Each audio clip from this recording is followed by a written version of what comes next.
Hello and welcome to Myth Monsters. My name is Erin and I'll be your host for these little snack bite-sized podcasts on folklore and mythical monsters from around the world.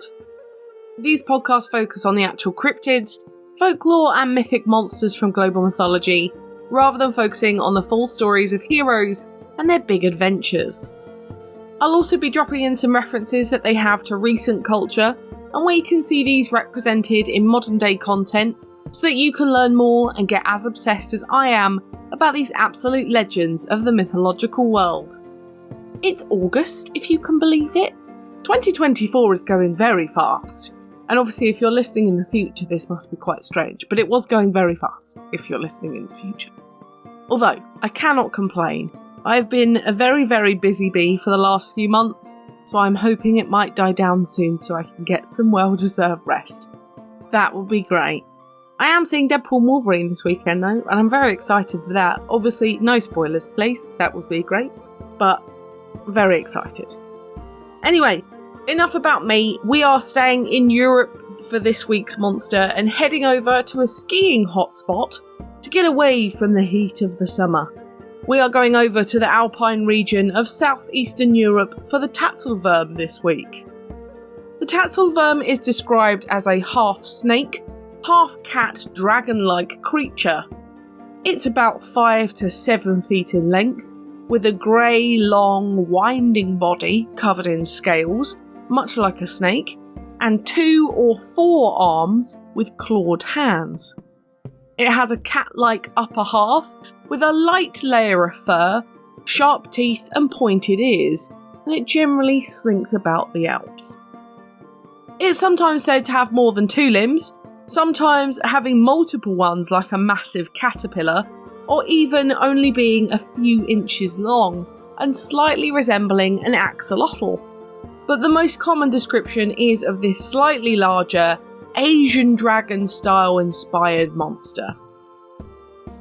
The Tatzelwurm was believed to be highly venomous in almost every aspect of itself.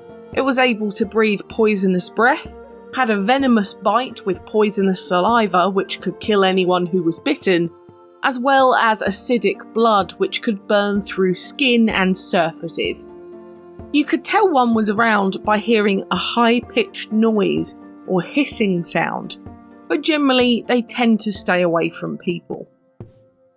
These creatures would usually live in wooded areas or the mountain ranges around the Alps, very much away from people. However, they tend to be all over the Alpine region, so they've been spotted in Switzerland, Germany, Austria, France and Italy, but mostly within each of those countries' part of the Alps themselves, as that border is kind of crisscrossy. However, they have been known to sleep in barns and in haylofts, where they will sleep for long hibernation periods in the winter.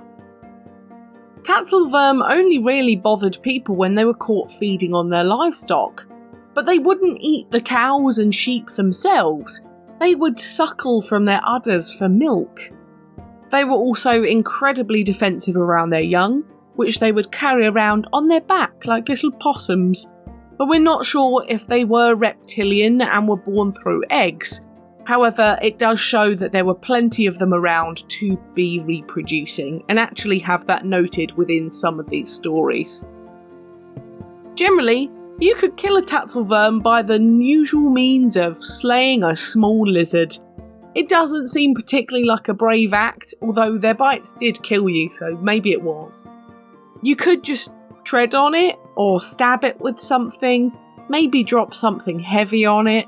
But if you wanted to frighten it off instead, you could go out and buy a white rooster, which would make it leave your cows alone at least. Now, over to etymology. Tatzelwurm is a Bavarian word, which comes from the word tatze, meaning paw or claw, and worm, meaning, you guessed it, worm. However, it is not the only name it has. In Switzerland, it's known as the Stollenwurm, meaning tunnel worm.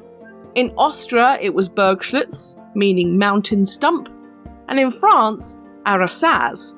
And I don't know what that one means, I'm afraid. We just know that it was called that. In English though, it's mostly known as the Alps dragon, but I will be honest, in being European, I haven't heard any of these names before, so even the Alps dragon is not something I've heard of, and I spend a lot of time in Europe and don't know any of these other ones either. So for their history, it's actually quite nicely laid out. The first ever story of the Tatzelwurm was from the 14th century, when a man called Heinrich von Winkelried, who was a convicted criminal, decided to stand up to the dragon, who was terrorising a local town.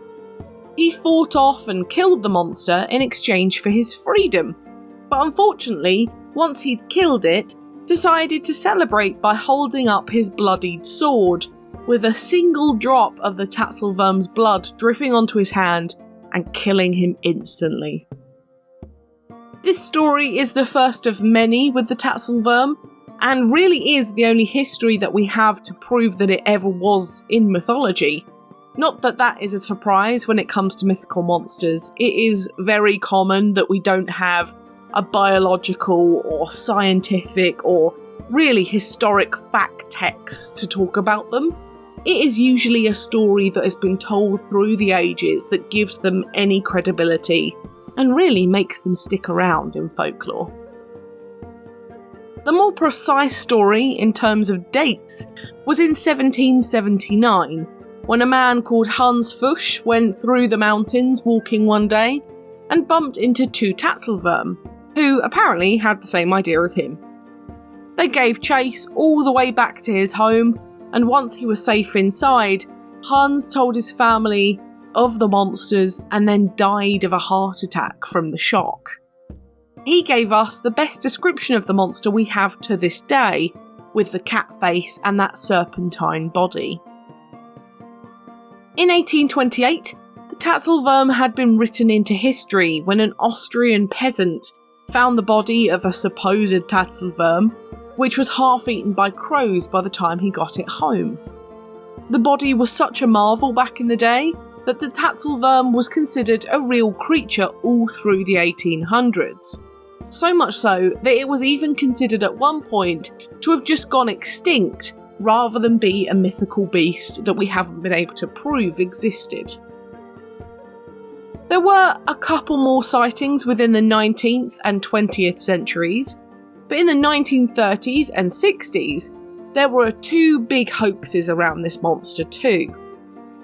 In 1934, a Swiss photographer saw this strange creature by a log and presented it to Berliner Illustrator, a magazine in Berlin, who funded an expedition to find the Tatzelwurm where this guy said he had found it. Of course, this was a failure and a massive waste of everyone's time, and was considered a hoax by the photographer using a large riverfish corpse to pretend to have seen a Tatzelwurm. In the 1960s, another photo emerged of a supposed Tatzelwurm and was given to a Geneva newspaper anonymously. However, it was believed to be a mayor from a local Bavarian town trying to rouse some tourist attention, and of course was dismissed as another hoax. In the modern day, in 2000, a skeleton was donated to the Geneva institution believed to be the Tatzelwurm. However, it also came with a sizable donation, and to this day, they refuse to say who donated it or why they donated it specifically to the Geneva institution in the first place. Lastly, and most recently, in 2009 in Italy, reports were made of the Tatzelwurm or Basilico near the Swiss border. Many of them said that they were raptor dinosaurs. However, it was believed that these were just missing monitor lizards that had escaped their owners. However, modern sightings are frequent, and there have been several articles in modern-day magazines by cryptozoologists trying to prove their existence, and it is still a debate that goes on. Were they real? Did they go extinct? Is it a hoax? Is it a cryptid? Is it a folklore monster? We're not entirely sure, and don't you just love that uncertainty? What we do believe, though, is very similar to what happened in Italy. it's widely believed that the Tatzelwurm were more than likely just a larger salamander species, or potentially Gila monsters, which are slightly larger than normal salamanders but do have a poisonous bite.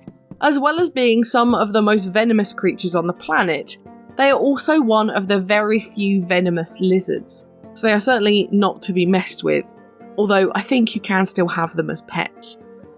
However, they are not native to the Alps because of their natural cold blood and, of course, the plummeting temperature around the Alps. Alongside salamanders and the other potential explanation, the giant skink, they just generally would not be able to live there as reptiles.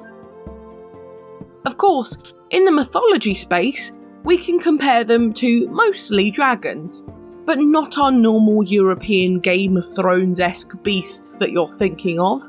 We're thinking more like the lindworm, which was another European dragon, but was more snake-like, however was still pretty massive, and lived around these kind of regions. We also have the dragon type of worms here, spelt with a Y and not an O or a U like in this case, which are dragons without arms and legs, but they do tend to have wings, which kind of takes the Tatzelwurm out of being one of those.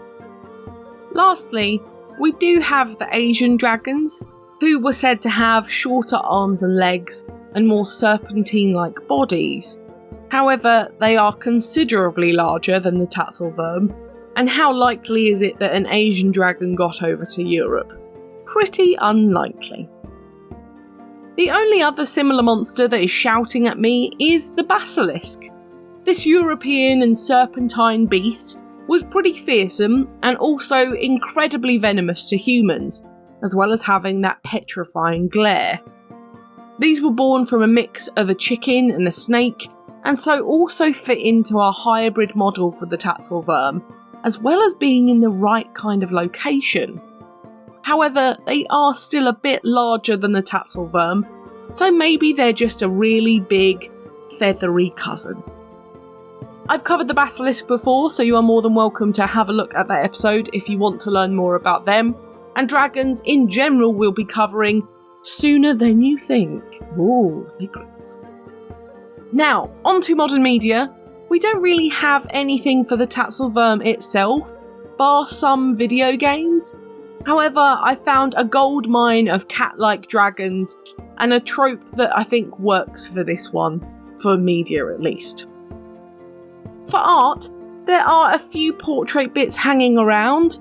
However, a lot of them don't have artist names or actual names of the pieces for me to advise you on where to find them. But they are around if you search for Tatzelwurm. Otherwise, as always, there are some really cool independent bits this week. They're pretty cool, but they are dragons really, so it does make sense. In movies, we have Spirited Away, Coco, How to Train Your Dragon, The Hobbit, Onward, Damsel, Godzilla, The Sea Beast, The Never-Ending Story, Pete's Dragon, The Secret of NIMH, Inheritance Magic, and Upside Down Magic. For TV, we have Dragons, Riders of Berk, Tricky, Dragon Hunters, Tales of Arcadia, Dungeons and Dragons, Yu-Gi-Oh! And Digimon.